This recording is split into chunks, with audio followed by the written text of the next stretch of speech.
مولانا صاحب اگلا خواب ایک خاتون وہ رات 3 سے 4 کے درمیان ایک خواب دیکھتی ہیں کہ وہ اپنے بچے کے ساتھ ایئرپورٹ پہ موجود ہیں، اور ایئرپورٹ پر سیکیورٹی اور پولیس وغیرہ کا عملہ موجود ہے، اور یہ امیگریشن سے گزرتی ہیں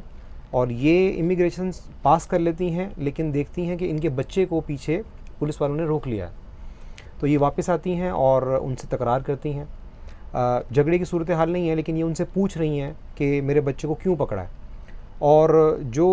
پولیس آفیسر ان کے سامنے ہے وہ ان سے اتنا متاثر نہیں لگ رہا ان کی بات چیت سے، لیکن ایک دوسرا پولیس آفیسر ان کے ساتھ میں موجود ہے جو ان کو دیکھتا ہے اور اس کے بعد ان کو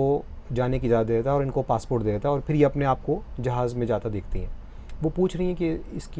کی کیا تعبیر ہو سکتی ہے؟ یہ خواب نتیجے کے اعتبار سے اچھا ہے کہ یہ اپنا مقصد حاصل کریں گی اور ان کا سفر ہوگا اور یہ اپنی منزل پر پہنچ جائیں گی، لیکن اس سے پہلے ان کو کافی مشکلات کا سامنا ہوگا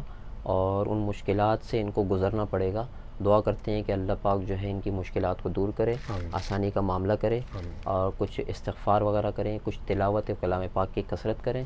اور انشاءاللہ خواب نتیجے کے اعتبار سے آپ کا اچھا ہے۔ دیر سویر آپ کا مقصد ضرور حاصل ہوگا اور آپ اپنی منزل پر ضرور خیر و عافیت کے ساتھ پہنچیں گے۔ جزاک اللہ خیر مولانا صاحب۔